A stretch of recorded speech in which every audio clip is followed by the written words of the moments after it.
said that the Iranian government was far bigger than just the supreme leader, well, that also means they had systems and plans in place in the event of his death.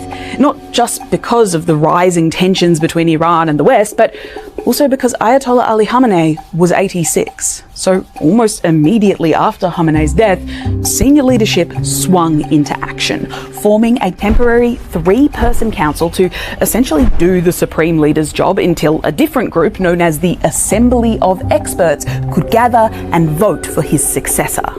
There are different factions within the Iranian system. You've got the hardliners, and you've got the moderates, and you've got the pragmatists. In fairness, although the assembly is elected by the Iranian people, the supreme leader had significant influence over which candidates the people could vote for.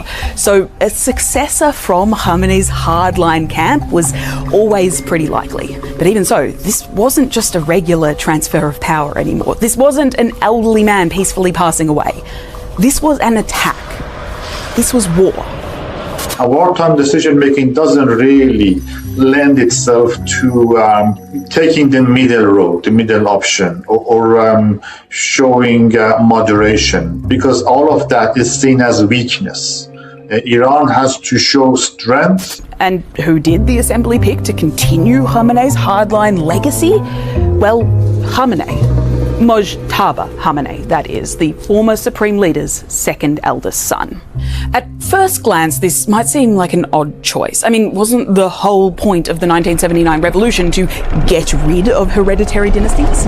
But here's the thing, Mojtaba is also a very close ally and strong supporter of the IRGC. And experts generally agree that behind the scenes, the Revolutionary Guard was putting massive pressure on the assembly to select him. We cannot expect from him any compromise in terms of giving up on the nuclear issue, showing weakness on the way Iran now conducts its war against the United States and Israel.